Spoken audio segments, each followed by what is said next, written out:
ينه حياة طيبة. صدق الله مولانا العظيم وبلغنا رسوله النبي الأمين المكين الكريم، ونحن على ذلك لمن الشاهدين والشاكرين والمطمئنين والحمد لله رب العالمين. مولاي صل وسلم دائما أبدا على حبيبك خير الخلق كلهم، هو الحبيب الذي ترجى شفاعته لكل هول من الأهوال مقتهم. يا ربي بالمصطفى بلغ مقاصدنا واغفر لنا ما مضى يا واسع الكرم.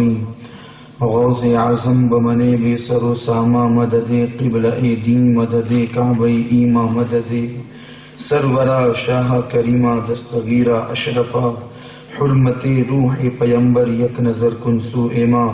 بگرداب بلا افتاد کشتی ضعیفان شکستارا تو پشتی بحق خواجہ عثمان ہارون مدد کن یا معین الدین چشتی مدد کن یا معین الدین چشتی. امام عشق و محبت، امام اہل سنت، پروانہ شمع رسالت، پروانہ شمع نبوت، آقائے نعمت، ولی نعمت، رہبر شریعت، پیر طریقت، مجدد دین و ملت، سیدی سرکار اعلی حضرت الشاہ امام احمد رضا خان محدث بریلوی علیہ رحمت الرحمن، آقا علیہ الصلاۃ والسلام کی تعریف اور توصیف بیان کرتے ہوئے اور اپنی محبتوں کا خراج پیش کرتے ہوئے رقم تراز ہیں کہ سرور کہوں کہ مالک و مولا کہوں تجھے، سرور کہوں کہ مالک و مولا کہوں تجھے، باغ خلیل کا گل زیبا کہوں تجھے، باغ خلیل کا گل زیبا کہوں تجھے. اور تیرے تو وصف عیب تناہی سے ہے بڑی، یا رسول اللہ تیرے تو وصف عیب تناہی سے ہے بری. حیران ہوں میرے شاہ میں کیا کیا کہوں تجھے، حیران ہوں میرے شاہ میں کیا کیا کہوں تجھے. لیکن رضا نے ختم سخن اس پہ کر دیا، لیکن رضا نے ختم سخن اس پہ کر دیا. خالق کا بندہ خلق کا آقا کہوں تجھے، خالق کا بندہ خلق کا آقا کہوں تجھے. جس آئے کریمہ کو میں نے اپنا موضوع سخن بنایا ہے، پیشتر اس سے کہ اس پر کچھ عرض معروض کروں. آئیے ہم سب مل کر آقا انعامدار سیاح لامکاں نور کی آنکھوں کے تارے کشتی ملت کے خیون ہارے عبداللہ کے راز دلاری بی بی آمینہ کے جگر پارے غریبوں کو سینے سے لگانے والے یتیموں کے سروں پر دست شفقت پھیرنے والے محب الفقراء محب الیتامى محب المساکین حضور احمد مصطفیٰ محمد مصطفیٰ صلی اللہ تعالی علیہ وسلم کی بارگاہ نیکس پناہ میں بآواز بلند درود پاک کا نذرانہ عقیدت پیش کرے. اللہم صلی علی سیدنا محمد وبارک وسلم صلاۃ وسلام علیک یا رسول اللہ صلی اللہ تعالی علیہ وسلم. محترم حضرات، اللہ تبارک و تعالی کا لاکھ لاکھ شکر و احسان، کروڑہ احسان کہ ماہ ربیع النور اور ربیع النور کی ان مبارک راتوں میں رب تبارک و تعالی نے ہم لوگوں کو اللہ کے رسول صلی اللہ تعالی علیہ وسلم کی تعلیمات، فرمودات، ارشادات، احکامات اور اقوال اور ان کے اوصاف کے ذکر کے لیے ہمارا انتخاب فرمایا. آپ نظر دوڑائیں تو آپ کو معلوم ہوگا کہ آپ کے ہی ساتھی جو آپ کے ساتھ رہتے ہیں وہ اپنے اپنے کاموں میں مصروف ہے، اپنے اپنے کاموں میں مشغول ہے، لیکن الحمدللہ اتنی ٹھنڈک ہونے کے باوجود بھی آج یہاں پر ہم غلامی رسول کا ثبوت پیش کر رہے ہیں۔ اور یاد رکھیں ان محفلوں میں ہر شخص نہیں آتا، نہ کوئی اپنی مرضی سے آتا ہے۔ ایسی مجلس سے سجتی ہے تو ایسی مجلسوں میں وہی آتا ہے جس پر رب کا کرم ہوتا ہے، اور نہ کوئی اپنی مرضی سے آتا ہے، اس لیے کہ محبوب کی محفل کو محبوب سجاتے ہیں، آتے ہیں وہی جن کو سرکار بلاتے ہیں۔ ایک حدیث مبارک آپ کو سنا، یقیناً نبی کریم صلی اللہ تعالی علیہ وسلم ارشاد فرماتے ہیں جب اللہ تبارک و تعالی کسی سے محبت فرماتا ہے، کسی کو اپنا قریب بھی بنا لیتا ہے، کسی کو اپنا قرب نوازتا ہے، تو رب تبارک و تعالی حضرت جبریل سید الملائکہ کو آواز دیتا ہے، انہیں بلاتا ہے۔ اللہ تبارک و تعالی اپنی شان کریمی کے مطابق انہیں اعلان کا حکم دیتا ہے، جاؤ فلاں بندے سے میں محبت کرتا ہوں، تم بھی محبت کرو، تم یہ اعلان آسمانوں میں کر دو، تم یہ اعلان زمین میں کر دو۔ حضرت جبریل آسمانوں میں اعلان کرتے ہیں، آسمانی فرشتے، اے آسمانی مخلوق، اللہ تبارک و تعالی فلاں بندے سے محبت کرتا ہے، فلاں بندے کو محبوب بنا لیا ہے، تو تم بھی اس سے محبت کرو۔ زمین پر آتے ہیں، پھر یہی اعلان ہوتا ہے، تو تمام آسمانی مخلوق بھی اور زمینی مخلوق بھی جب یہ اعلان سنتی ہے تو اس بندے سے محبت کرنے لگتی ہیں۔ اور یہی وجہ ہے کہ ہمارے علماء کرام فرماتے ہیں کہ جب آسمانی مخلوق، زمینی مخلوق اس سے محبت کرتی ہے، تمام چیزیں اس سے محبت کرتی ہیں، تو پھر وہی ہوتا ہے جو وہ حکم دیا کرتا ہے۔ تو سب سے بڑی بات تو یہ کہ آج ہم اس مجلس میں حاضر آئے اپنی مرضی سے نہیں، بلکہ رب تبارک و تعالی نے ہمیں یہاں بھیجا ہے، جاؤ میرے حبیب کا ذکر کرو، تو کوئی اپنی مرضی سے نہیں آیا۔ یہ اللہ تبارک و تعالی کا کرم ہے کہ اللہ تبارک و تعالی نے ہمارا انتخاب فرمایا۔ آج کی اس مجلس میں نبی کریم صلی اللہ تعالی علیہ وسلم کی تعلیمات پر کچھ گفتگو کرنی ہے، خاص کر کے آج کے جو ماحول مسلمانان عالم کا شریعت مصطفیٰ صلی اللہ تعالی علیہ وسلم سے ہٹ جانا، حضور کی تعلیمات کو فراموش کر دینا، چاہے وہ مرد ہو یا عورت، نبی کریم صلی اللہ تعالی علیہ وسلم کی سنتوں کو ترک کر دینا، اس کے متعلق کچھ گفتگو کی جائے۔ رب تبارک و تعالی سے دعا ہے کہ رب تبارک و تعالی میری زبان پر کلمت الحق جاری فرمائے، مجھے حق کہنے کی توفیق عطا فرمائے، سب سے پہلے مجھے عمل کرنے کی توفیق عطا فرمائے، آپ کو سن کر اس پر عمل کرنے کی توفیق عطا فرمائے اور دوسروں تک پہنچانے کی توفیق نصیب فرمائے۔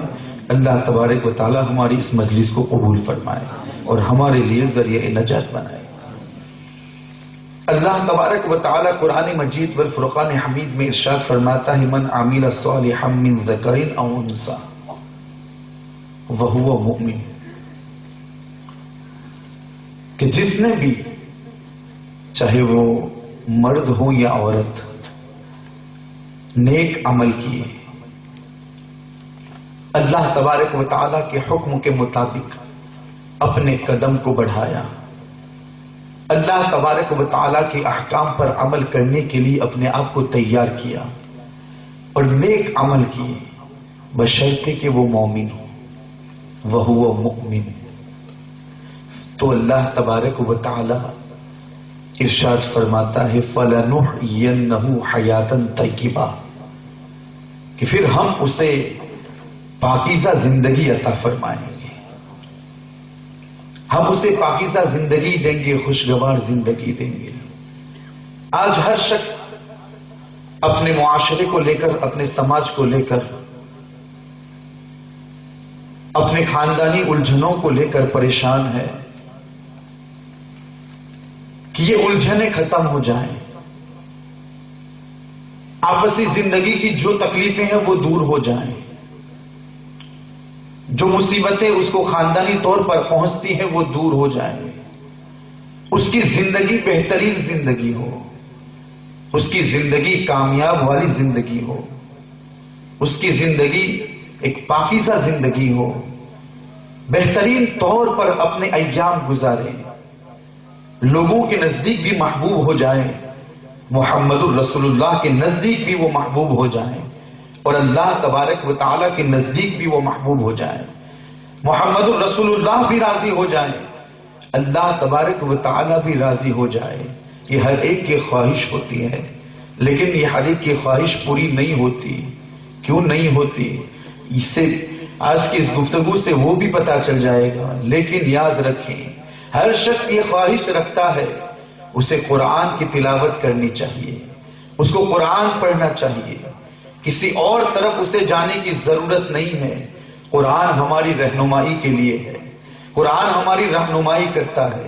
رب تبارک و تعالیٰ نے ہمیں بہترین زندگی دینے کا وعدہ فرمایا ہے، رب تبارک و تعالیٰ نے ہمیں طیب زندگی دینے کا وعدہ فرمایا ہے، رب تبارک و تعالیٰ نے ہمیں پاکیزہ اور خوشگوار زندگی دینے کا وعدہ فرمایا ہے، لیکن ایک شرط یہ رکھی ہے کہ پہلے تو تم ایمان لے آؤ، ایمان لانے کے بعد تم نیک عمل کرو، اس کے بعد ہم تمہیں پاکیزہ زندگی دیں گے۔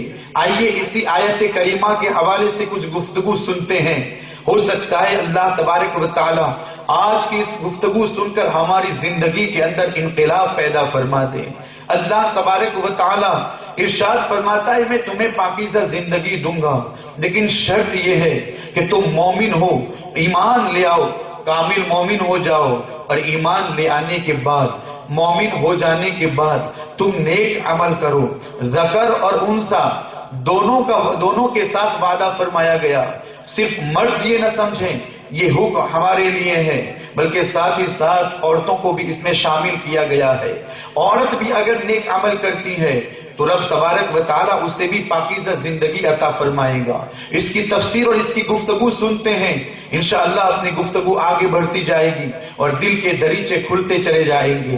مفسرین کرام ارشاد فرماتے ہیں اللہ تبارک و تعالیٰ نے پاکیزہ زندگی دینے کا وعدہ فرمایا ہے، سب سے پہلے سوال یہ پیدا ہوتا ہے وہ پاکیزہ زندگی کہاں دے گا؟ تو اس میں اختلاف ہے۔ ایک صاحب تفسیر نے یہ ارشاد فرمایا جس کو اس طور پر تحریر فرمایا ہے کہ العوفی نے حضرت عبداللہ ابن عباس رضی اللہ تعالی عنہما سے روایت کیا، حضرت عبداللہ ابن عباس رضی اللہ تعالی عنہما سے روایت ہے کہ اسے یہ پاکیزہ زندگی دنیا کے اندر دی جائے گی، اسے یہ پاکیزہ اور خوشگوار زندگی، اسے یہ طیب و طاہر زندگی اس دنیا میں دی جائے گی۔ اور دوستان محترم، جب حضرت عبداللہ ابن عباس نے یہ ارشاد فرمایا، اب سوال یہ پیدا ہوتا ہے کہ پھر اس پاکیزہ زندگی کا مصداق کیا چیزیں ہوں گی، اس پاکیزہ زندگی کے مصداق کیا چیزیں ہوں گی؟ تب اس میں بھی اختلاف۔ کسی نے کہا اس سے مراد قناعت ہے، جس شخص کو قناعت حاصل ہو جائے، جس شخص کو قناعت کی دولت میسر آ جائے، جو شخص دولت قناعت سے مالا مال ہو جائے، یہ اس کے لیے پاکیزہ زندگی ہے۔ جب کسی شخص کو قناعت کی دولت حاصل ہو جائے گی تو وہ اس کی زندگی پاکیزہ ہوتی ہوئی نظر آئے گی۔ اللہ تبارک و تعالیٰ کی طرف سے جو وعدہ فرمایا گیا ہے اسے طیب و طاہر زندگی عطا فرمائے گا، یہی قناعت والی زندگی اسے عطا فرمائے گا جس کو فَلَنُحْيِيَنَّهُ حَيَاةً طَيِّبَةً سے اس کو ثابت فرمایا ہے۔ رب تبارک و تعالیٰ ارشاد فرماتا ہے پاکیزہ زندگی دیں گے۔ حضرت عبداللہ ابن عباس فرماتے ہیں وہ پاکیزہ زندگی دنیا میں دی جائے گی۔ پتہ کیسے چلے یہ پاکیزہ زندگی گزار رہا ہے؟ معلوم کیسے ہو؟ اسے خوشگوار زندگی کہا جاتا ہے۔ تو فرماتے ہیں جسے قناعت حاصل ہو جائے اسے پاکیزہ زندگی حاصل ہو گئی، اسے پاکیزہ زندگی میسر ہو گئی۔ اس لیے کہ جس بندے کو قناعت کی دولت نصیب ہو جاتی ہے وہ رب تبارک و تعالیٰ کے خوف سے سرشار ہو جاتا ہے، پھر وہ اس بات پر اڑا رہتا ہے کہ اللہ تبارک و تعالیٰ نے جو کچھ بھی اس کے لیے مقدر فرمایا ہے وہ اس کے لیے بہتر ہے۔ چاہے کتنا بھی رزق کسی اور کو مل جائے، اسے تھوڑا ہی رزق مل گیا ہے، بس اسی پر اڑا رہتا ہے، اسی پر راضی رہتا ہے اور اسی کو اختیار کرتے ہوئے اپنی زندگی گزارتا ہے۔ اب اس کا فائدہ کیا ہوتا ہے؟ وہ دوسروں کی دولت کی طرف نہیں دیکھتا، تو اب دوسروں کی دولت کو نہیں دیکھتا تو اس کے اندر لالچ بھی پیدا نہیں ہوتی، جو ہر چیز بیماری کی جڑ ہے۔ لالچ پیدا نہیں ہوتی، وہ ادھر ادھر بھانپے بھی نہیں مارتا، وہ ادھر ادھر منہ بھی نہیں لگاتا۔ اب بہترین زندگی گزر رہی ہے، بیوی بھی قناعت والی ہے، اس کا باپ بھی قناعت والا ہے، اس کی ماں بھی قناعت والی ہے، اس کی اولاد بھی قناعت والی ہے۔ اب جس گھر کے اندر تمام لوگ قناعت کو اختیار کیے ہوئے ہو، تمام لوگ اس بات پر راضی ہو رب تبارک و تعالیٰ نے جو کچھ بھی دیا ہے وہ ہمارے حق میں بہتر ہے۔ اگر ہمیں اتنا ہی دیا ہے کہ جو 2 وقت کی روٹی نصیب ہوتی ہے بس ہم اسی پر راضی ہیں، یہ ایک بہترین زندگی ہے۔ اس لیے کہ یہ دنیا کا اصول ہے، جو جتنا پیسہ والا ہوتا ہے وہ اتنا ہی الجھنوں میں پھنسا ہوا ہوتا ہے۔ کسی کو کم رزق ملتا ہے اور اس کی زندگی کی کفایت کرتا ہوا رزق ملتا ہے، اسی پر راضی رہتا ہے تو رب تبارک و تعالیٰ اس سے بھی راضی ہو جاتا ہے۔ اسی کو مفسرین فرماتے ہیں فَلَنُحْيِيَنَّهُ حَيَاةً طَيِّبَةً سے یہی چیز مراد ہے۔ اور آپ دیکھیں مصطفیٰ جان رحمت کی سیرت کو پڑھیں، ان کی تاریخ کو پڑھیں، آپ کے پاس کیا کچھ نہیں تھا، سب کچھ تھا، آپ کے پاس ہر چیز آپ کی ملک میں تھی، حتیٰ کہ حضور سیدی سرکار اعلیٰ حضرت فرماتے ہیں سرور کہوں کہ مالک و مولا کہوں تجھے، باغ خلیل کا گلے زیبا کہوں تجھے، لیکن رضا نے ختم سخن اس پہ کر دیا کہ خالق کا بندہ خلق کا آقا کہوں تجھے۔ اور دوسری جگہ ارشاد فرماتے ہیں میں تو مالک ہی کہوں گا کہ ہو مالک کے حبیب، یعنی محبوب و محب میں نہیں میرا تیرا۔ سب کچھ ہونے کے باوجود مصطفیٰ کی شان کیا ہے کہ ایک وقت ایسا بھی آتا ہے صحابہ کرام آپ کے پاس آ کر کپڑا اٹھا کر حضور سے پوچھتے ہیں یا رسول اللہ کچھ تو کھانے کے نصیب ہو جائے، کچھ تو رزق میسر آ جائے، ہم بھوکے ہیں، ہمارا پیٹ اندر دب گیا ہے، آپ دیکھیں ہم نے پتھر باندھے ہوئے ہیں۔ اس وقت کائنات کی سب سے معظم ہستی محمد الرسول اللہ اسی وقت تربیت فرماتے ہوئے اپنے کپڑے کو ہٹاتے ہیں تو امت کیا دیکھتی ہے؟ صحابہ کرام نے 2 پتھر باندھے تھے، مصطفیٰ کریم نے 3 پتھر باندھے ہوئے ہیں۔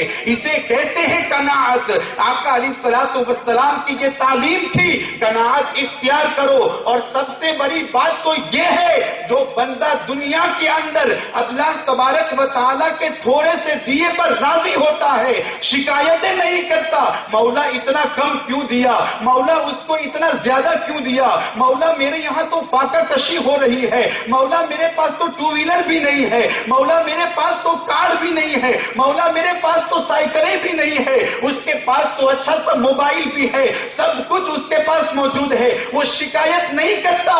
تو مصطفیٰ جان رحمت کا یہ فرمان اپنی دل کی تختی پر نقش کر لے۔ مصطفیٰ فرماتے ہیں جو بندہ دنیا کے اندر تھوڑے سے دیے پر راضی ہوتا ہے اللہ تبارک و تعالیٰ اس کے تھوڑے سے عمل پر راضی ہو جاتا ہے۔ نعرہ تکبیر، نعرہ رسالت، جشن آمد مصطفیٰ، علماء اہل سنت اس کے تھوڑے سے اعمال پر راضی ہو جاتا ہے۔ وہ بندے کی نمازیں بھی چھوٹی ہوئی ہے، وہ بندہ گناہوں کے کام بھی کرتا تھا، لیکن جب اس دنیا سے وہ رخصت ہوتا تھا تو اس کی حالت یہ تھی کہ وہ قانع تھا، وہ قناعت کرنے والے تھا، اللہ تبارک و تعالیٰ کے تھوڑے سے دیے پر اپنی رضا کا اظہار کرتا تھا اور راضی رہ کر زندگی گزارتا تھا تو رب تبارک و تعالیٰ اس کے گناہوں کو بھی معاف فرماتا ہے اور اس کے تھوڑے سے عمل پر راضی ہو جاتا ہے اور اس کو جنت جنت کا مزدہی جافزہ سناتا ہے۔ دوستان محترم، یہ تو مصطفیٰ کریم کی زندگی کی ایک جھلک تھی۔ آؤ ان کی بیٹی کی بات کرتے ہیں۔ وہ فاطمہ اگر دعا کر دے تو جنت سے کھانا اتر آئے، وہ فاطمہ اگر دعا کر دے تو آسمان سے جنت سے جنتی لباس اتر آئے، وہ فاطمہ اگر سر سجدے میں رکھ دے تو رب تبارک و تعالی ان کی دعاؤں کو قبولیت کو شرف عطا فرمائے، وہ فاطمہ ان کی زندگی کا یہ عالم ہے۔ آپ کی زندگی کیسے گزری کون نہیں جانتا۔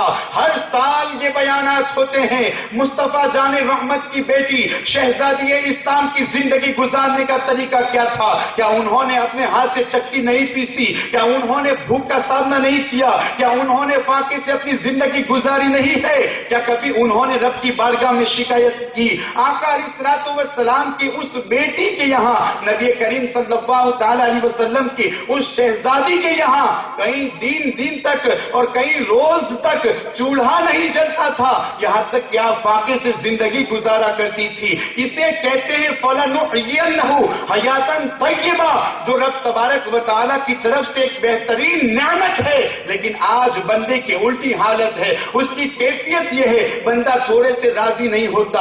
آقا فرماتے ہیں ابن آدم کی کیفیت ہی یہی ہے، اگر اس کو 2 وادیاں سونے کی بھری ہوئی مل جائے پھر بھی تیسری کی تلاش میں رہے گا، اس پر قناعت اختیار نہیں کرتا۔ لیکن مصطفیٰ کو دیکھے سب کچھ ہے لیکن پھر بھی آقا کی زندگی، سرکار اعلیٰ حضرت فرماتے ہیں کل جہاں ملک اور جو کی روٹی غذا، یا رسول اللہ کل جہاں ملک اور جو کی روٹی غذا، اس شکم کی قناعت پہ لاکھوں سلام، اس شکم کی قناعت پہ لاکھوں سلام۔ یہ مصطفیٰ کی زندگی تھی۔ تو حضرت عبداللہ ابن عباس فرماتے ہیں کہ وہ زندگی ہمیں دنیا میں دی جائے گی، اور ایک قول یہ بھی ہے کہ وہ زندگی جو دنیا میں دی جائے گی، اب پتہ اس سے چلے گا کہ وہ زندگی ہمیں ملی کیسے، کہاں وہ قانع ہو جائے گا، وہ قناعت اختیار کرنے والا ہو جائے گا۔ دوسرے ایک شخص نے ارشاد فرمایا فَلَنُحْيِيَنَّهُ حَيَاتًا طَيِّبَةً کا مصداق یہ ہے کہ اس کو حلال رزق دیا جائے، وہ حلال رزق کمائے، وہ حلال رزق کے ذریعے اپنی بدن کی پرورش کرے،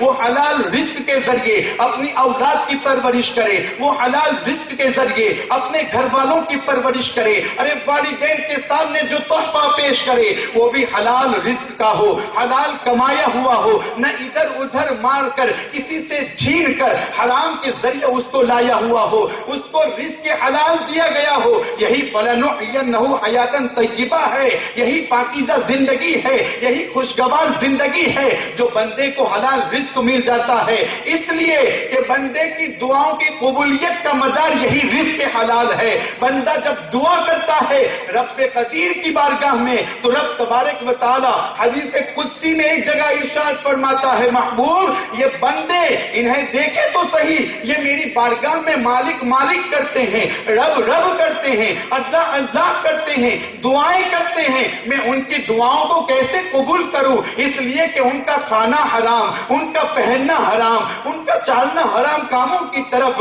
تو پھر ان کی دعائیں کیسے قبول کی جائے؟ آج ہر شخص اس پریشانی میں مبتلا ہے، ہماری دعائیں قبول نہیں ہوتی، ہماری دعاؤں کو سننے والا کوئی نہیں ہے، ہماری دعائیں بارگاہ رب عزت میں قبول نہیں ہوتی، نہ اسے قبولیت کا شرف ملتا ہے۔ میں پوچھنا چاہتا ہوں دعا کی قبولیت کروانا ہے، دعا کو مقبول ہی کروانا ہے، مستجاب الدعوات ہی بننا ہے، تو سب سے پہلے اپنے اوپر لازم کرنا ہوگا تم کماؤ تو حرام کماؤ، تو حلال کماؤ، تم کھاؤ تو حلال کھاؤ، تم پیو تو حلال پیو، تم پہنو تو حلال پہنو۔ یاد رکھو وہ بندہ جو حلال رزق کے ذریعے سے لباس پہن کر نماز پڑھتا ہے رب تبارک و تعالیٰ اس کی نمازوں کو قبول فرماتا ہے، لیکن وہ بندہ جو 9 درہم کا ایک سوٹ خریدتا ہے، ایک لباس خریدتا ہے اور اس میں 1 درہم صرف حرام کا ہوتا ہے، رب تبارک و تعالیٰ اس کی نماز قبول نہیں فرماتا۔ آج 1 درہم کی بات نہیں ہے، ہمارا تو پورے پیٹ میں حرام ہی کا لقمہ ہوا کرتا ہے، پھر ہماری دعائیں قبول کیسے ہوگی؟ تو وہ بندہ مقبول ہے، وہ بندہ کامیاب ہے جسے حلال رزق مل جاتا ہے۔ اگر اگرچہ تھوڑا ہی ملتا ہے لیکن حلال ملتا ہے. اسی کے ذریعے رب کی رضا کے ساتھ وہ اپنے گھر والوں کی پرورش کرتا ہے. اور دوستان محترم، آپ کو معلوم بھی ہوگا جو رزق حلال ذریعے کمایا گیا ہو رب تبارک و تعالیٰ اس میں برکتیں بھی عطا فرماتا ہے. یہ مشاہدے کی بات ہے. جیسا روپیہ جیسا آتا ہے ویسا ہی جاتا ہے. ایک ٹھیلا کھینچنے والا ٹھیلا کھینچ کر جاتا ہے، چلاتا ہے، محلوں کے اندر محنت و مشقت کرتا ہے، اور پھر اس بیچنے کے ذریعے وہ جو رزق کماتا ہے وہ اگرچہ پورے سوسائٹی پورے گاؤں میں گھوم کر رات کے وقت 200 کماتا ہے، لیکن کوئی 2000 کماتا ہوگا اور وہ حرام کا ہوگا، اس سے بہتر ہے کہ یہ 200 کمایا جائے. تو اگر کسی کو رزق حلال ملتا ہے تو یہ فَلَنُحْيِيَنَّهُ حَيَاتًا طَيِّبَةً ہے.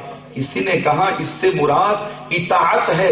بندہ اگر اطاعت کا جذبہ پیدا کر لیتا ہے، بندہ اگر رب تبارک و تعالیٰ کو راضی رکھنے کے لیے سجدے کی نیت کر لیتا ہے، نمازیں پڑھتا ہے، اس کے حکم کو مانتا ہے، اس کی تعلیمات پر عمل کرتا ہے، قرآن کو کھولتا ہے، قرآن کو پڑھتا ہے، قرآن کو سمجھتا ہے، قرآن میں جو حکم دیا گیا ہے اس کے مطابق زندگی گزارتا ہے، اس کی اطاعت میں رہتا ہے، اس کی اطاعت میں اٹھتا ہے، اس کی اطاعت میں سوتا ہے، اس کی اطاعت میں زندگی گزارتا ہے، دوسروں تک احکام پہنچاتا ہے، تو یہ اس کے لیے پاکیزہ زندگی ہے.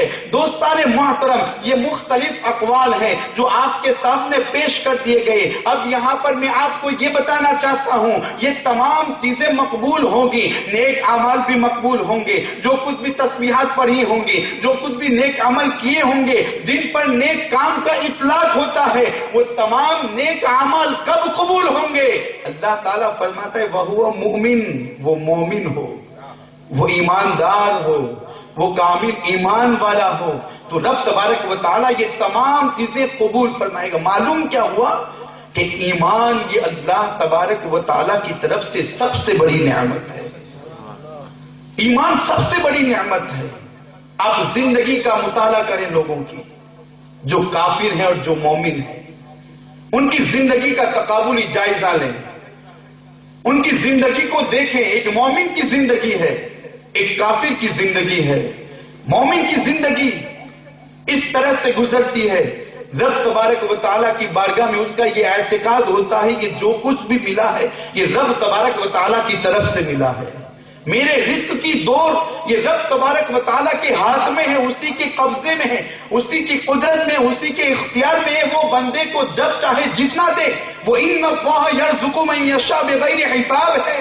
وہ ان اللَّهَ عَلَى كُلِّ شَيْءٍ قدیر ہے. ہر چیز اسی کے قبضہ و قدرت میں ہے، اسی کے اختیار میں ہے. یہ ایک مومن کا اعتقاد ہوتا ہے اور اسی کے اعتقاد کے مطابق اپنی زندگی گزارتا ہے. اور ایک کافر اس کا یہ اعتقاد نہیں ہوتا، اسے صرف مال چاہیے، اسے صرف عیش و عشرت چاہیے. اور مومن کیا ہوتا ہے؟ اسی اعتقاد میں زندگی گزارتا ہے، اور جب زندگی گزارتا ہے تو رب سے راضی بھی رہتا ہے، اور جب رب سے راضی رہتا ہے تو اللہ تبارک و تعالیٰ اس پر رحمتوں کی برسات کرتا ہے. اور دوسری طرف دیکھیں، ایک مومن اپنی زندگی گزارتا ہے تو اس کی یہ نظر اللہ تبارک و تعالیٰ کی معرفت پر ہوا کرتی ہے، اور جس کی نظر محبوب پر ہوا کرتی ہے، محبوب کی طرف سے آنے والی تمام مصیبتیں بھی اس کے لیے نعمت ہوتی ہوئی نظر آتی ہے. کہ آپ نے قرآن مقدس میں نہ پڑھا وَقَدْ قَعْنَا أَيْدِيَهُنَّ وَقُلْنَا حَاشَ لِلَّهِ مَا هَذَا بَشَرًا، کہ ان لوگوں نے اپنے ہاتھ کاٹ دیے جب انہوں نے حضرت یوسف کو دیکھا. مفسرین فرماتے ہیں بس یہی حقیقت ہے کہ جب اس کی نظر اللہ کی معرفت پر ہوتی ہے تو جب اس کی طرف سے کوئی مصیبت بھی آتی ہے تو وہ اسے نعمت سمجھتا ہے، اور اس اعتقاد کے ساتھ اپنی زندگی بسر کرتا ہے کہ یہی مصیبتیں، یہی تکلیفیں میرے لیے کل میدان قیامت میں نجات کا ذریعہ ہوگی. رب تبارک و تعالیٰ میرے گناہوں کو معاف فرمائے گا. لیکن ایک کافر اس کی زندگی کا جائزہ لے، اس کا یہ عقیدہ نہیں ہوتا، بلکہ اسے تو صرف آرام ہی چاہیے. اور میں آپ کو بتاؤں ایمان کتنی بڑی نعمت ہے، کتنی بڑی دولت ہے کہ اس کی وجہ سے ہم پاکیزہ ہو گئے، اس کی وجہ سے ہم طیب ہو گئے. اللہ کے رسول صلی اللہ تعالی علیہ وسلم فرماتے ہیں کافر یہ ایک گندا ہے، یہ نجاست ہے، اور اس کے ساتھ نجاستیں ہوتی ہیں، یہاں تک کہ نہ وہ اپنے بالوں کو صاف کرتا ہے، نہ وہ اچھی طرح نہاتا ہے، نہ وہ پاکیزہ ہوتا ہے. لیکن یہ مومن کی شان ہے، وہ روزانہ 5 وقت کی نماز پڑھتا ہے تو پہلے وضو کرتا ہے، نماز جمعہ کا وقت آتا ہے تو غسل کرتا ہے، غسل کرنے کے بعد وہ پاکیزہ ہوتا ہے، اور اس کا یہ عقیدہ ہوتا ہے کہ اللہ تبارک و تعالیٰ نے اسے جو نظافت عطا فرمائی ہے وہی اس کے لیے آدھا ایمان ہوا کرتا ہے، اسی عقیدے میں وہ زندگی گزارتا ہے۔ یہ باتیں اس لیے بتا رہا ہوں، ایمان والوں کے لیے ایمان کتنی بڑی نعمت ہے، ہمیں چاہیے ہم اس کی اہمیت کو سمجھیں، اور اس کی اہمیت کو سمجھتے ہوئے رب قدیر کی بارگاہ میں اپنی پیشانیوں کو جھکائے، اس کا شکر ادا کرتے رہیں کہ مالک و مولا تو نے ہمیں ایمان والی زندگی عطا فرمائی، اور یہ وہ زندگی ہے جب کوئی بندہ ایمان والی زندگی کے ساتھ اس دنیا میں رہتا ہے، اور جب اس دنیا سے رخصت ہوتا ہے ایمان کی حالت میں، تو رب تبارک و تعالیٰ اسے رحمتیں ہی رحمتیں عطا فرماتا ہے۔ یہ رب تبارک و تعالیٰ کی طرف سے ایک انعام ہے ان لوگوں کے لیے، وہ مؤمن، کہ جبکہ وہ مومن ہو۔ کافر کیا کرتا ہے؟ کافر بتوں کو پوجتا ہے۔ دیکھیں ان کی تقابلی جائزہ لیجیے آپ کہ ایک مومن کیا کرتا ہے، کافر کیا کرتا ہے۔ کافر بت پرستی میں مبتلا ہوتا ہے، چاند کی پوجا کرتا ہے، سورج کی پوجا کرتا ہے، عناصر کائنات کی پوجا کرتا ہے، لیکن ایک مومن عناصر کائنات کی پوجا نہیں کرتا، عناصر کائنات کو پیدا کرنے والے کی عبادت کیا کرتا ہے۔ اب اس کا مطلب کیا ہوتا ہے؟ جو عناصر کائنات کی پوجا نہ کرے اور اس کے خالق کی عبادت کرے، اس کی پرستش کرے، اس کی بارگاہ میں اپنے سر کو جھکائے، تو رب تبارک و تعالیٰ اسی عناصر کائنات کو اس کے لیے مسخر فرما دیتا ہے۔ تو یہ کافر اور مومن کی زندگی کہ جس کے تعلق سے آپ کو بتایا جا رہا ہے کہ مومن یہ کتنا خوش نصیب ہے کہ اس کو ایمان کی دولت دی گئی، ایمان کی دولت بھی مل جائے، اس کے بعد وہ نیک عمل بھی کرے، چاہے وہ مرد ہو یا عورت ہو، تو رب تبارک و تعالیٰ ارشاد فرماتا ہے نتیجہ یہ ہوگا کہ ہم اسے پاکیزہ زندگی عطا فرمائیں گے۔ اب دوسرا قول اس کے تعلق سے سنتے چلیں، کہاں کہ یہ دنیا میں زندگی ملے گی۔ حضرت حسن، مجاہد اور قتادہ وغیرہ فرماتے ہیں کہ اللہ تبارک و تعالیٰ نے یہ جو زندگی دینے کا وعدہ فرمایا نا، وہ جنت میں دے گا، وہ جنت میں یہ زندگی ملے گی۔ اور تیسرا قول یہ ہے جو حضرت غسان سے شریک سے روایت کرتے ہیں کہ یہ پاکیزہ زندگی ایک مومن کو جب وہ نیک عمل کرتا ہوگا، نیک عمل کے ذریعے اپنی زندگی گزارتا ہوگا، اور پھر اس کے بعد وہ قبر میں پہنچے گا تو اسے یہ زندگی نوازی جائے گی، یہ زندگی عطا فرمائی جائے گی۔ لیکن ہم اللہ تبارک و تعالیٰ کے بندے ہیں، اللہ تبارک و تعالیٰ رحیم اور کریم ہیں، ہمیں اس کی رحمت سے امید ہے وہ ہمیں دنیا میں بھی ایسی زندگی عطا فرمائے گا، وہ قبر میں بھی ہمیں ایسی زندگی عطا فرمائے گا، اور جنت میں بھی ایسی زندگی عطا فرمائے گا۔ تو دوستان محترم، شرط کیا ہے؟ من عمل صالحا من ذکر او انثی، کہ وہ نیک عمل کریں۔ اور مجھے یہ بھی کہا گیا ہے کہ عمل پر کچھ بولا جائے اور جو ہمارا آج معاشرہ ہو اس پر کچھ گفتگو کی جائے۔ تو آج آپ نے جو تفسیر سنی، آپ اس کو مد نظر رکھیں اور ہماری زندگی کا جائزہ لیں۔ من عمل صالحا من ذکر او انثی، ہم کیا کرتے ہیں؟ ہم کتنی نمازیں پڑھتے ہیں؟ رب تبارک و تعالیٰ کے حبیب پر ہم کتنا درود پڑھتے ہیں؟ اس کا ہم جائزہ لیں۔ ہم کتنے نیک اعمال کرتے ہیں، چاہے وہ مرد ہو یا عورت۔ اور عورت کے تعلق سے خصوصی بتاتا چلوں کہ عورت اگر اپنے گھر کے اندر نماز پڑھنا شروع کر دے تو یقیناً، اور یہ تجربہ ہے، مشاہدہ ہے، کہ جس گھر کے اندر اور جس قبیلے کے اندر، جس خاندان کے اندر کوئی عورت نمازی ہو جاتی ہے تو پھر اس کے صدقے میں پورا خاندان نمازی ہو جاتا ہے۔ لیکن آج ہوتا کیا ہے؟ سب سے زیادہ نماز چھوڑنے والی عورتیں، سب سے زیادہ۔ اور ان کا بہانہ کیا ہوتا ہے؟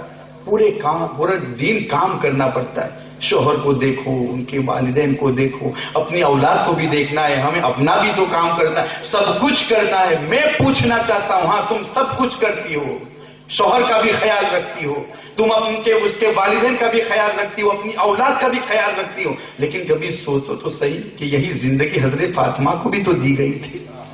کیا ان کے پاس اولاد نہیں تھی؟ کیا ان کے شوہر نہیں تھے؟ کیا انہیں ان کی پرورش نہیں کرتی تھی؟ کیا وہ حضرت حسنین کریمین کو نہیں سنبھالتی تھی؟ کیا حضرت فاطمہ نے کبھی نماز چھوڑی کہ مولا مجھے بہت کام ہے؟ وہ کیا کہا گیا ہے کہ کام سے مت کہو کہ مجھے نماز پڑھنی، نماز سے مت کہو کہ مجھے کام ہے، کام سے کہو کہ مجھے نماز پڑھنی ہے۔ بہت پیارا قول ہے، لیکن ہماری عورتوں کا یہ بہانہ عام ہو گیا ہے، کیا کریں، وقت ہی نہیں ہے۔ نماز پڑھنا شروع کر دو، پھر سوچو اور پھر دیکھو کہ تمہارے پاس کتنا وقت ہے۔ ہوتا کیا ہے، ماں نماز ترک کر دیتی، حالانکہ وہ اس کی اولاد کے لیے سب سے پہلا مدرسہ۔ اولاد دیکھتے میری ماں نماز پڑھتی ہے تو اولاد بھی پریکٹس کرتی ہے۔ کیا آپ نے اپنی بچیوں کو نہ دیکھا کہ جب اس کی ماں نماز کے اندر شامل ہو گئی تو وہ بچی بھی وہیں پر جا کر اس کی طرح ایکشن نہیں کرتی ہے؟ یہ کیا ہے؟ کہ اسی کی برکتیں ہیں۔ معلوم کیا ہوا، عورت کو چاہیے کہ سب سے پہلے وہ نماز پڑھے، اور جب اس کا مرد، اس کا شوہر بھی اگر دیکھے گا نا تو وہ بھی شرمائے گا، اور اسی شرم کے مارے وہ مسجد تک جائے گا۔ ارے میں تو عورت سے بھی گیا گزرا ہوں، میری بیوی تو نماز پڑھتی ہے، میں مسجد تک نہیں جاتا۔ ایک دن ایسا آتا ہے کہ اگر اس سے پہلے عورت مرد کو جگاتی تھی، اٹھو نماز کا وقت آ گیا، لیکن عورت کے نماز کے صدقے میں ایک وقت ایسا بھی آتا ہے کہ وہ شوہر عورت کو جگاتا ہوا نظر آتا ہے۔ لیکن شرط اتنی ہے کہ عورت نماز پڑھنا شروع کر دے، نیک عمل کریں، سب سے پہلے تو ایمان لائیں، سب سے پہلے تو مومن ہو، اس کے بعد نیک عمل کریں، اس کے بعد اپنے شوہر کا خیال رکھیں۔ جتنے بھی نیک عمل کا اطلاق جن پر ہوتا ہے وہ سب کچھ وہ انجام دیں، شوہروں کی نافرمانی نہ کریں۔ اس لیے کہ آقا علیہ الصلوۃ والسلام ارشاد فرماتے ہیں، وہ عورت جس کے ساتھ اس کا شوہر ناراض ہوتا ہے، اللہ کے رسول صلی اللہ تعالی علیہ وسلم فرماتے ہیں کہ فرشتوں کی ان پر لعنت ہوا کرتی ہے۔ اور اس کے برخلاف جو عورت اپنے شوہروں کا خیال رکھتی ہے، نیک عمل کر کے اپنی زندگی گزارتی ہے، جب اس کا انتقال ہوتا ہے، اور اس کا انتقال اس حالت میں ہوتا ہے کہ اس کا شوہر اس سے راضی ہوتا ہے، تو آقا علیہ الصلوۃ والسلام فرماتے ہیں کہ جب وہ انتقال کرتی ہے اس حالت میں کہ اس کا شوہر اس سے راضی ہے، تو گویا وہ عورت جنتی ہے، وہ عورت جنتی ہے۔ یہ کتنا بڑا مقام ہے کہ وہ شوہروں کی نافرمانی نہ کریں، نمازیں پڑھیں، نیک عمل کریں، سب سے پہلے اپنے ایمان کو مضبوط کریں۔ آئیے اس کے تعلق سے ایک بات بتاتا چلوں، یاد رکھیں محبت کی بات ہے، المرء مع من احب۔ آقا علیہ الصلوۃ والسلام فرماتے ہیں کہ انسان اسی کے ساتھ ہوگا جس سے وہ محبت کرتا ہے۔ اگر عورت کے اندر نبی کریم صلی اللہ تعالی علیہ وسلم کی محبت پیدا ہو جائے، اور جب وہ کامل مومن ہو جائے، تو پھر دیکھیں اس کے گھر کا معاشرہ کس قدر اسلامی معاشرہ ہوتا ہوا نظر آتا ہے۔ ایک روایت آپ کو بتاؤں، ایک انگریز لڑکی، آج ہماری حالت کیا ہے، ہم یہ چاہتے ہیں کہ اسلام کی دی ہوئی چیزوں کو چھوڑ کر مغربی تہذیب کے پیچھے دوڑتے چلیں، اور جو کچھ وہ کر رہے ہیں اسے ہم اپنائیں۔ لیکن اسلام کہتا ہے تبیانا لکل شیء، قرآن میں ہر چیز کا بیان ہے، تم قرآن کے مطابق اپنی زندگی گزارو۔ ایک انگریز کی لڑکی، ایک کمشنر، اور یہ اس وقت کی بات ہے جس کو علامہ ارشد القادری نے بھی بیان کیا ہے کہ جب سلطنت مغلیہ کا خورشید اقبال یہ ڈوب رہا تھا، اور اس وقت ہندوستان کی سرزمین یہ انگریزوں کے ماتحت آ گئی تھی، اس وقت کی بات ہے۔ لکھنؤ کی سرزمین پر ایک کمشنر آیا، اب یہ کمشنر، اس کی ایک بیٹی تھی، یہی انگریز کی لڑکی۔ کمشنر جب یہاں پر آیا تو وہ تو صرف انگلش ہی جانتا تھا، اور اس وقت یہاں کی زبان فارسی تھی، اسے فارسی زبان نہیں آتی تھی۔ اس نے لوگوں سے کہا میں فارسی زبان سیکھنا چاہتا ہوں، مجھے فارسی زبان سکھائی جائے۔ تو اس وقت ملا سراج الدین نامی ایک مولانا وہیں پر تھے، ان کو مقرر کر دیا گیا، اب روزانہ وہ کمشنر کو، مختصر طور پر بیان کرتا چلوں کہ روزانہ وہ کمشنر کو آتے اور پھر فارسی زبان سکھاتے۔ کئی کتابیں انہوں نے پڑھ لی اور گلستہ چل رہی تھی۔ اب یہی قاری صاحب اور یہی مولانا ایک قاری خوش الحان بھی تھے، اب وہ جب 4 بجے اس وقت آتے تو عصر کی نماز اور مغرب کی نماز انہیں وہیں پر پڑھنی پڑتی۔ عورتیں خاص کر کے اس روایت کو سنیں، اپنے دل کے اندر حضور کی محبت پیدا کرنے کی کوشش کریں، اس لیے کہ جس دل کے اندر حضور کی محبت پیدا ہو جاتی ہے وہ دل ہمیشہ کے لیے آباد ہو جایا کرتا ہے۔ اب کمشنر سیکھتا ہے فارسی زبان، اور مولانا جب وقت ہوتا ہے تو پھر مغرب کی نماز پڑھتے ہیں۔ اچانک ایک مرتبہ جب مغرب کی نماز پڑھا رہے تھے تو اسی کمشنر کی وہ لڑکی جو انگریز لڑکی تھی، وہ دوڑتی ہوئی آتی ہے، اس کمرے سے گزرتی ہے جس جگہ پر لوگ نماز پڑھ رہے ہوتے ہیں۔ جب قرآن کی آواز اس کے کانوں میں پہنچی وہ ٹھہر گئی، وہ رک گئی، قرآن کے نغموں کو سن کر رک گئی، سن کر وہاں پر کھڑی وہیں پر پہنچنے کے بعد وہ سننے لگی۔ ایک دن ہوا پھر چلی گئی، اس طرح سے مسلسل کئی دن آتی، مولانا نماز میں قرآن پڑھتے، قرآن سنتی، اور دھیرے دھیرے جب محبت بڑھی تو اور آگے بڑھی۔ پردے کی آڑ سے اس نے مسلمانوں کو نماز پڑھتے ہوئے دیکھا، یہ کیسی قوم ہے اور کس ہیبت سے اور کس حیات سے اللہ تبارک و تعالیٰ کی بارگاہ میں کھڑے اور اس کی عبادت کر رہے ہیں۔ جب اس نے وہ عبادت دیکھی، وہ قرآن کی تلاوت سنی تو وہ متاثر ہوتی ہے اور روزانہ وہیں پر وقت پر پہنچتی ہے۔ پہنچنے کے بعد قرآن سنتی ہے، ان کا زمین پر سر رکھنا دیکھتی ہے، ان کا کھڑا رہنا دیکھتی ہے، ان کا اللہ کی بارگاہ میں قرآن پڑھنا سنتی ہے۔ اس کے بعد دھیرے دھیرے وہ متاثر ہوتی ہے۔ اب ہوا کیا، اس کی دل کی دنیا بدلنے لگی، اب وہ قرآن کی طرف مائل ہونے لگی، اب وہ اس عبادت کی طرف مائل ہونے لگی۔ اس کے بعد اپنے والد محترم کے پاس جاتی ہے، کہتی ہے فادر کہ میں بھی آپ کے ساتھ فارسی زبان سیکھنا چاہتی ہوں۔ اس کا باپ اجازت دے دیتا ہے، اب وہ بھی فارسی زبان سیکھ رہی تھی۔ اس کا باپ فارسی زبان حکومت کے لیے سیکھ رہا تھا، لیکن اس انگریز لڑکی نے جو فارسی زبان سیکھی تھی وہ اس لیے سیکھی تھی تاکہ میں اس کو سنوں، اس کو پڑھوں جس نے قرآن لے کر یہاں پر آئے، جس نے قرآن سنایا، جو قرآن کا پیغام لائے، جن پر قرآن کا نزول ہوا، وہ کون ہے اور مسلمان کس کی محبت اپنے دل کے اندر رکھے ہوئے ہیں، اس کو پڑھوں۔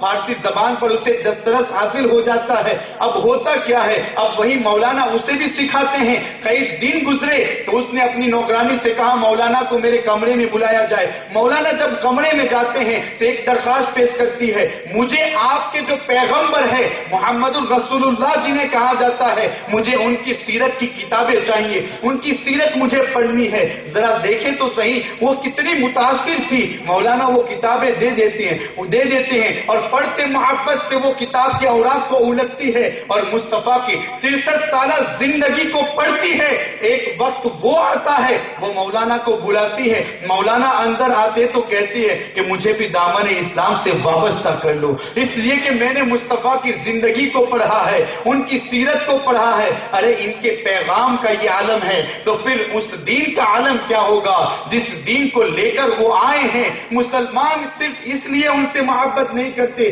کہ وہ قرآن لائے، نہیں، بلکہ ان کے اندر بہت ساری خوبیاں بھی ہے۔ یہی وجہ ہے کہ پوری دنیا میں آج ان کو مانا جا رہا ہے۔ مجھے ان کی سیرت میں نے پڑھی ہے، مجھے دامن اسلام سے وابستہ کر لو۔ تمام چیزیں ہو گئی، مولانا نے کلمہ بھی پڑھایا، اب مسلمان ہو گئی۔ وہ لڑکی کہتی ہے سنو میں مسلمان تو ہو گئی لیکن آج میں اپنا نام تبدیل کر رہی ہوں، آج سے میرا نام فاطمہ ہوگا۔ فاطمہ نام رکھتی ہے۔ فاطمہ نام بھی اس نے کیوں رکھا وہ بھی ہماری عورتیں سنتی چلیں۔ اس نے فاطمہ نام ہی کیوں تجویز کیا؟ اس لیے کہ حضور کی زندگی کے ساتھ ساتھ اس نے حضرت فاطمہ کا بھی تذکرہ سنا تھا، حضرت فاطمہ کا بھی تذکرہ پڑھا تھا۔ تو ہم تو وہ ہیں کہ ہمارے پیغمبر کی سیرت اگر کوئی پڑھے تو وہ مومن ہو جائے، وہ اسلام لے آئے، لیکن ان کی تعلیمات سے ہم ہٹے تو آج جو مسلمان بھی ہے وہ بھی ہم سے دور ہوتے ہوئے نظر آتے ہیں۔ یہ آج ہماری حالت ہے۔ اب وہ مسلمان ہو گئی تو پھر مولانا سے وصیت کرتی ہے۔ کیا وصیت کرتی ہے؟ میں اسلام میں داخل ہو چکی ہوں، میرے والدین کا جو مذہب ہے وہ عیسائی مذہب ہے، وہ مجھے عیسائی مذہب کے مطابق اپنے قبرستان میں داخل کریں گے، لیکن میری یہ وصیت ہے کہ مجھے رات کے وقت نکال کر مسلمانوں کے قبرستان میں ڈالا جائے۔ یہ اس کی خواہش ہوتی ہے۔ ذرا اندازہ لگائیں، مولانا اس وقت اس درخواست کو قبول کرتے ہیں جب اس کو دفنا دیا جاتا ہے۔ اب اس کا انتقال ہوتا ہے بیماری کی وجہ سے۔ اس کے بعد جب اس کو دفنایا جاتا ہے، مختصر طور پر بیان کرتا چلو، اسے دفنایا جاتا ہے تو مولانا اس نشانی کو یاد رکھتے ہیں جس قبر میں اس کو رکھا گیا تھا۔ رات کا وقت ہوتا ہے، اپنے دوست و احباب کو لے کر جاتے ہیں قبرستان، اس کی قبر کھولتے ہیں۔ وہاں پر جب اس تختے کو الٹتے ہیں، کھولتے ہیں تو کیا دیکھتے ہیں؟ وہاں پر وہ لڑکی موجود نہیں ہے بلکہ ایک شخص پڑا ہوا ہے۔ اس کے دوستوں نے کہا کہ مولانا یہ قبر نہیں لگتی ہے، کوئی اور قبر ہوگی. کہا نہیں, مجھے معلوم ہے یہی نشانیاں, دیکھو یہ نئی قبر بنی ہوئی ہے, مجھے معلوم تھا یہی قبر ہے. پھر ایک شخص قریب آتا ہے, کیا ہوا؟ کہاں یہ تو کسی انسان کی, کسی مرد کی قبر ہے اور مرد کی لاش اس میں سے نکلی ہے. اب وہ شخص آگے بڑھا, اس نے پہچان لیا یہ تو بارہ بنکی کے ایک مرزا کی لاش ہے, بارہ بنکی کے ایک مرزا کی لاش ہے. ذرا دیکھیں محبت رسول سے کیا ہوتا ہے, کتنی نعمتیں ملتی ہے. اب اس نے سوچا مولانا کہ اس کے پیچھے لگنا چاہیے, ذرا دیکھے تو صحیح کہ مرزا ان کی قبر کھودے, وہاں پر ہمیں کیا سراغ نظر آتا ہے. اب یہ لوگ بارہ بنکی پہنچتے ہیں. جب بارہ بنکی پہنچے تو مرزا کے گھر پہنچے, پتا چلتا ہے کہ ابھی 3 دن پہلے ان کا بھی انتقال ہو گیا. اب یہ مسلمان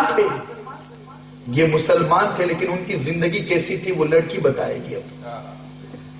اب اس کا بھی انتقال ہو گیا. کہاں ہمیں اس کی قبر بتاؤ, فاتحہ پڑھ لیں. وہاں پر پہنچے, نشانی رکھ دی, رات کا وقت ہوا. اب اس کی بھی قبر کھولی جا رہی, ساتھی مل کر قبر کھول رہے ہیں.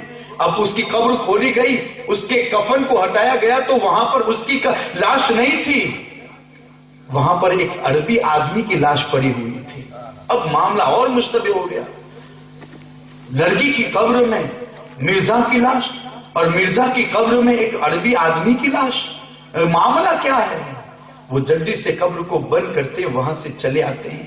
تھکے تو تھے ہی. جب اپنے منزل پر پہنچتے ہیں, پہنچنے کے بعد جب اس مولانا کی آنکھ لگتی ہے, اب وہی عورت اس کے خواب میں آتی ہے.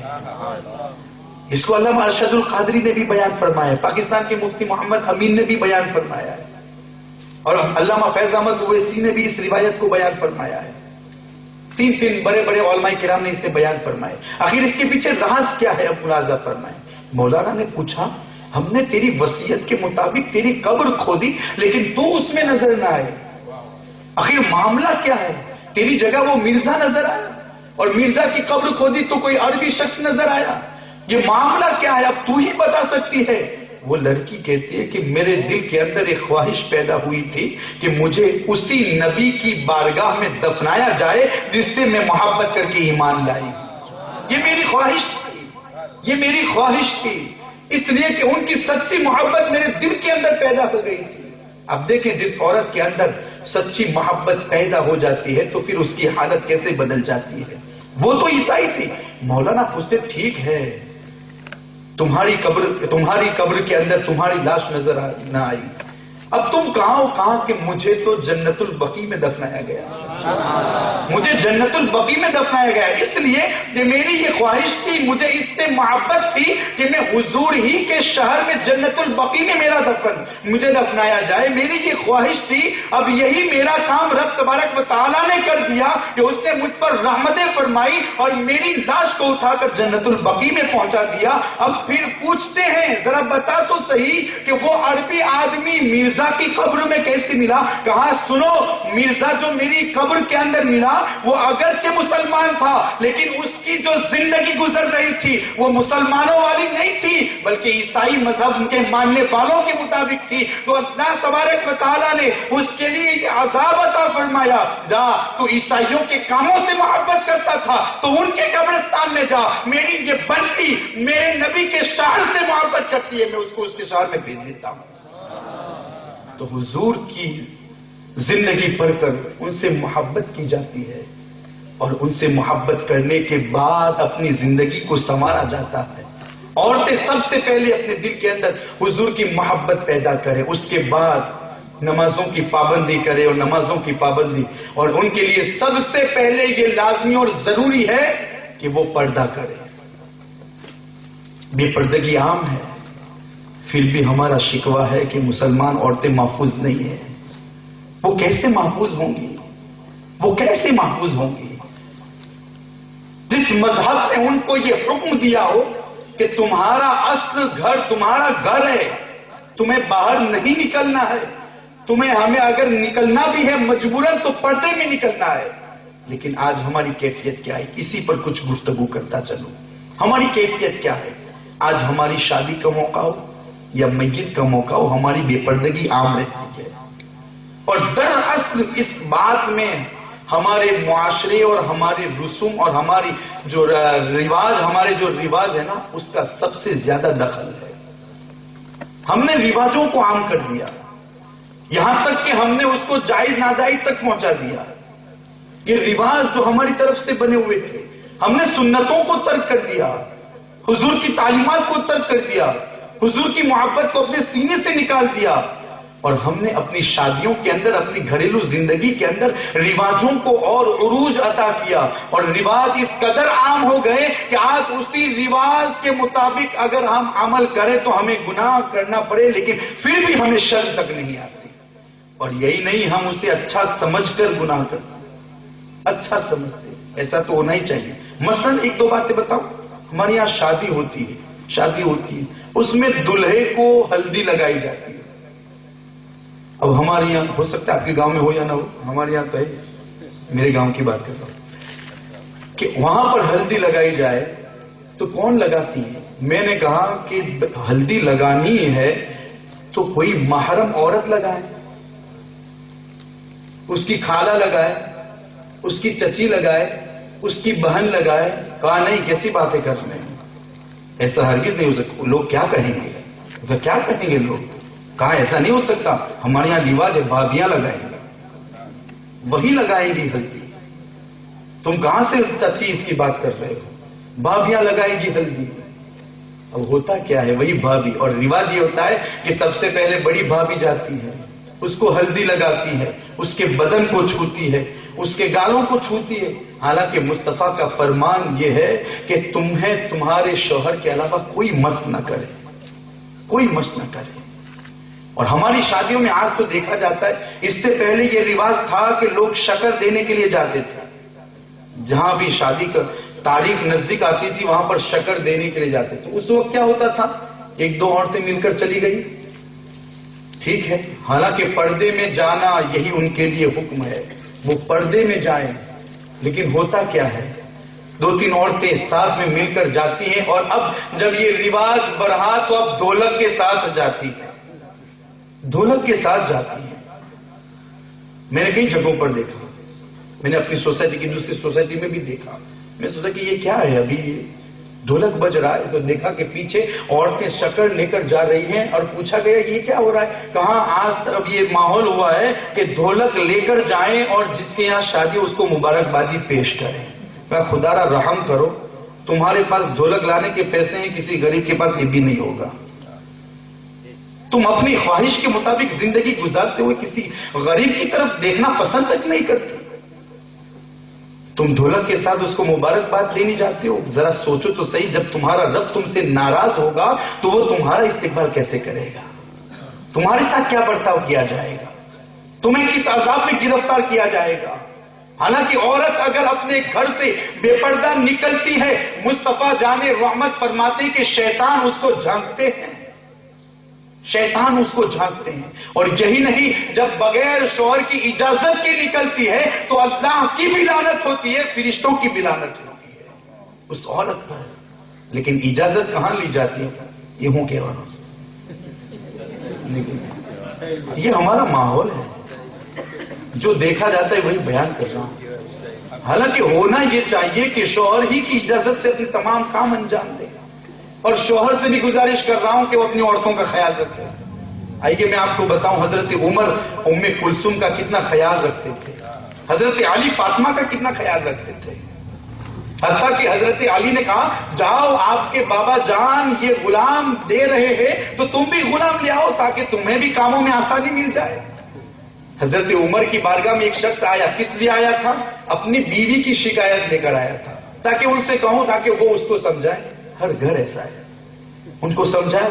اب گئے حضرت عمر کی بارگاہ میں، حضرت عمر کے یہاں بھی حضرت ام کلثوم اور حضرت عمر کے درمیان کچھ ایسی باتیں ہوئی تھی جسے وہ شخص سن لیتا ہے، واپس چلا جاتا ہے۔ حضرت عمر کو پتا چلتا ہے تم گھر آئے تھے، کہاں آیا تھا؟ میں اپنی بیوی کی شکایت لے کر آیا تھا آپ کے پاس، لیکن آپ دونوں کی گفتگو سن کر میں سوچا یہاں پر بھی یہ ماحول ہے تو میں واپس آ گیا۔ حضرت عمر فاروق ایک بہترین تعلیم دیتے ہوئے نظر آتے ہیں۔ کہا کہ ہمارا وہ معاملہ ایسا معاملہ نہیں تھا جو دوسروں کے گھروں میں ہوتا ہے، میں اپنی اہلیہ کا خیال کرتا ہوں۔ پوچھا گیا کیوں؟ کہا اس لیے کہ جب سے یہ میرے نکاح میں آئی ہے نا، مجھے حرام کاموں سے اس نے بچا رکھا ہے، حرام کاموں سے اس نے مجھے بچا رکھا ہے. یہ میرے لیے کھانا پکاتی ہے, یہ میرے کپڑے دھوتی ہے, یہ میرے بچوں کو دودھ پلاتی ہے. اور یہی نہیں, یہ ام کلثوم کوئی عام لڑکی نہیں ہے, بلکہ یہ مصطفیٰ جان رحمت کے خاندان کی لڑکی ہے. میں اس کا سب سے زیادہ احترام کرتا ہوں. اور یہی نہیں, آخری جملہ جو حضرت عمر بیان فرماتے ہیں اسے سننے کے لائق ہے اور اپنی فخر دل کی تختی پر لکھنے کے قابل ہے. حضرت عمر فرماتے ہیں میں اس کا احترام کرتا ہوں اس لیے کہ وہ راتوں دن میں 500 رکعت نماز پڑھتی ہے اور درود پاک کا نذرانہ بھی پیش کرتی ہے. اس لیے میں اپنی اہلیہ کا خیال کرتا ہوں. تو ہمیں چاہیے کہ ہم بھی اپنی عورتوں کا خیال رکھیں, لیکن عورتوں کو بھی چاہیے کہ وہ بھی پابند شریعت ہو جائے. اور شوہر کی محبت چاہتی ہے تو پابند شریعت ہو جائے. اور دوسری بات, ہمارے نبی کریم صلی اللہ تعالی علیہ وسلم کی تعلیمات کیا ہے؟ آقا علیہ الصلوۃ والسلام ارشاد فرماتے ہیں تم کسی کے گھر بغیر اجازت نہ جاؤ. یہ حضور کی تعلیم ہے نا, یہ بتایا بھی جاتا ہے, مکتبوں میں بھی بتایا جاتا ہے, لیکن یہ عام ہے, عام ہو چکا ہے. اجازت لینا تو دور, دروازہ کھولا کچن تک پہنچ جاتا ہے. اب وہاں پر وہ جو جس کو پہچانتا ہے وہ بھی ہوتے ہیں اور دوسری لڑکیاں بھی کھڑی ہوتی ہیں. وہاں پر پہنچنے کے بعد یہ سب کچھ کیوں ہوتا ہے؟ کیوں ہوتا ہے؟ یہ اس لیے کہ اگر ہم اس کو نہیں بلائیں گے یا پھر وہ ہمیں نہیں بلائے گی تو ہمیں برا لگتا ہے. اگر ہم برا لگانا ہی چھوڑ دیں تو یہ تمام بیماریاں دور ہو جائے گی. کوئی مہمان ہمارے گھر میں آئے, جب تک عورت اس کو آ کر اس کی حالت نہیں پوچھ لیتی وہ راضی نہیں ہوتا, وہ خوش نہیں ہوتا, باہر نکل کر شکایت کرتا ہے, کہیں تھی بکری لائے اور کیوں بکری لائے اور پوچھ تو ہی نہیں. یہ کیفیت ہے جو چل رہا ہے آج ہمارے گھروں کے اندر.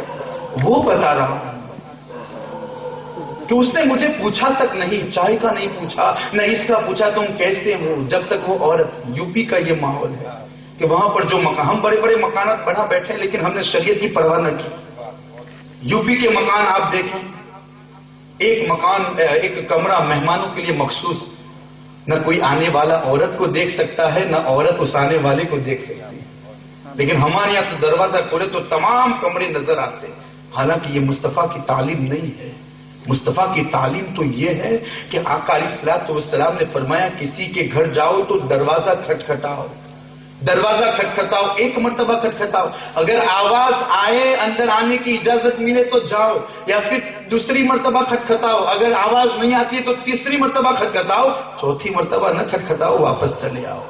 اب اسے اس کی بھی اجازت نہیں ہے کہ وہ اس کو پھر اس کو ڈانٹے ہیں کہ میں آیا تھا تیرے گھر پر, تو نے دروازہ نہ کھلا. اس کی بھی اجازت نہیں ہے, یہ اس کی مرضی پر ہے وہ دروازہ کھولے یا نہ کھولے. یہاں تک کہ آقا تو فرماتے ہیں کہ تم اپنی ماں کے کمرے میں بھی جاؤ تو کھٹکھٹا کر جاؤ. ماں کے کمرے میں ایک بیٹا ماں سے ملنے جائے, لیکن یہ مصطفیٰ کریم کا احتیاط ہے. آقا سے پوچھا کہ یا رسول اللہ وہ تو میری ماں ہے, میں اس ماں کے کمرے میں کیوں اجازت کے بغیر نہیں جا سکتا؟ کہا تم چاہتے ہو کہ تم اپنی ماں کو ننگی دیکھو؟ کہا کوئی حالت ایسی ہو تم اندر چلے جاؤ گے تو وہ شرمائی ہوگی, وہ کس حالت میں تمہیں کیا معلوم. اس لیے پہلے دروازہ کھٹکھٹاؤ, اجازت مل جائے تو ماں کے پاس جاؤ. یہ مصطفیٰ کی تعلیم ہے. عورتیں پردے میں رہیں, یہی ان کا سب سے بڑا زیور ہے. شادیوں میں آج ہماری شادی عیاشیوں کا اڈا ہو چکی ہے.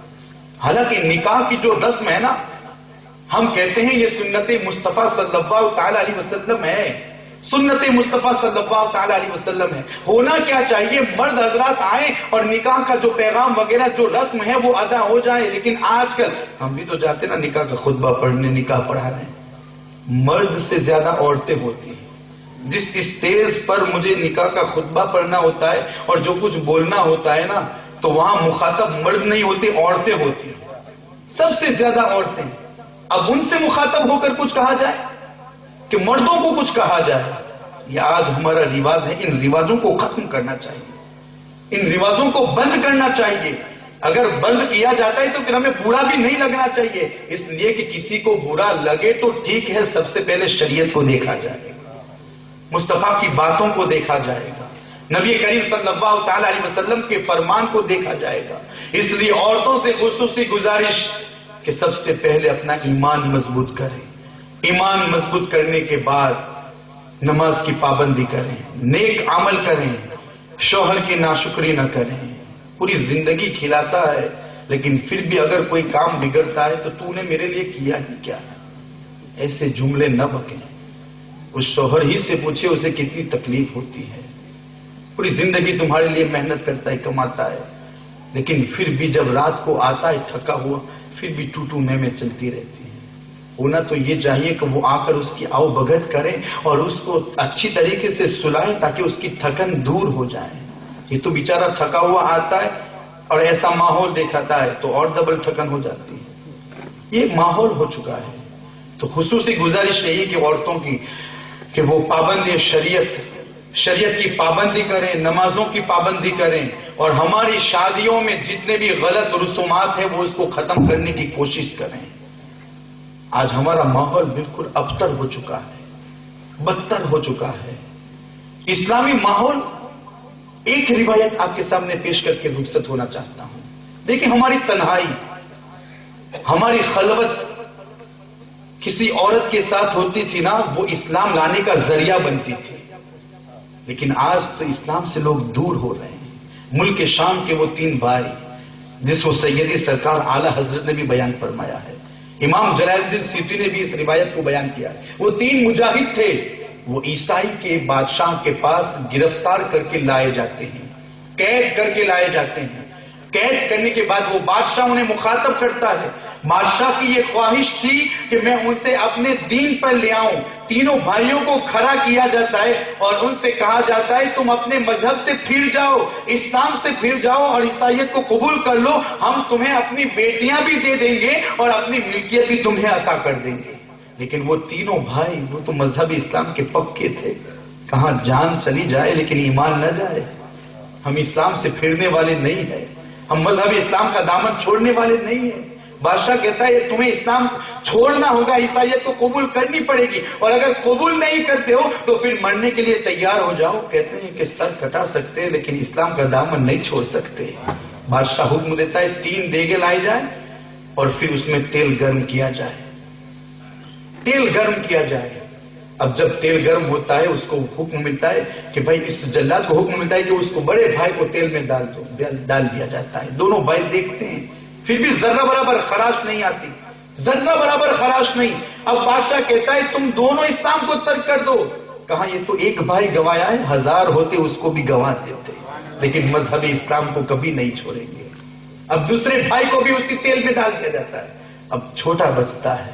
وزیر آگے بڑھتا ہے کہ تم مجھے میرے سپرد کر دو, مجھے میرے حوالے کر دو, دیکھو میں کیا جادو چلاتا ہوں. کہا ٹھیک ہے لے جاؤ.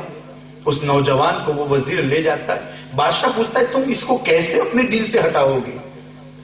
کہا کہ میں اس کو اپنی حسین و جمیل بیٹی کے جال میں پھنساؤں گا.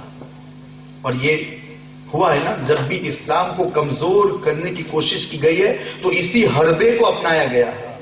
اس نے حسین و جمیل عورتوں کو سامنے کر دیا, اور جب لوگ اس میں مست ہو گئے تو اللہ تبارک و تعالیٰ کا عذاب ان پر نازل ہوا اور وہ ذلیل و رسوا ہو گئے.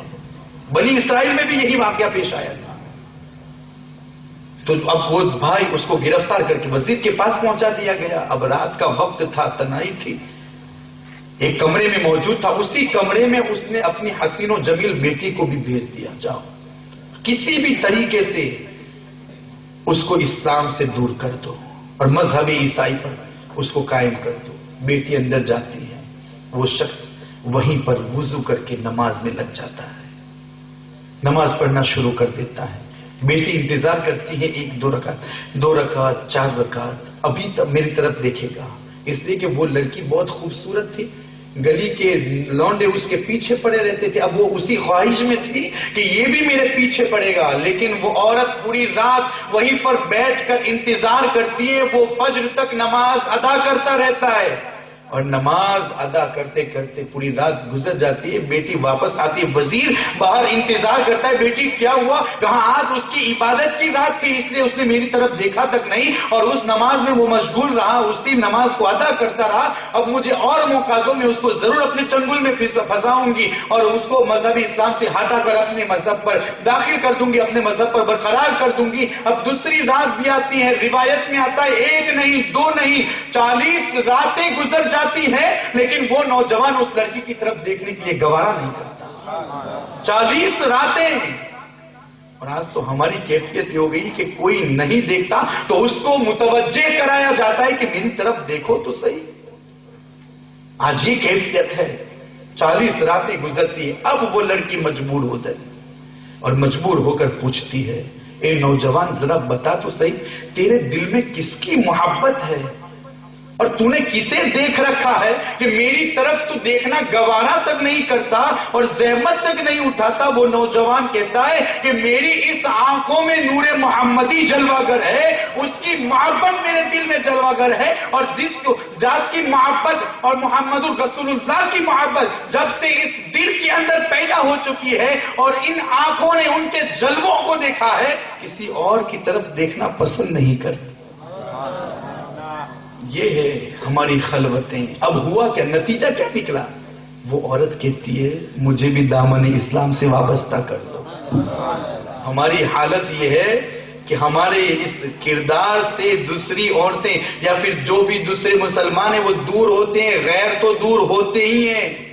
غیروں کی یہ حالت تھی کہ وہ مصطفیٰ کی سیرت پڑھتے اسلام لے آتے, اور آج کے دور کی مسلمانوں کی اگر کوئی حالت پڑھ لے تو وہ اسلام کی محبت اگر اس کے دل میں کچھ بچی ہو وہ بھی نکل جاتی ہے. اب وہ کلمہ پڑھتے, دیکھو جو محمد رسول اللہ کے نام پر مرتا ہے نا وہ ہمیشہ زندہ بھی رہتا ہے.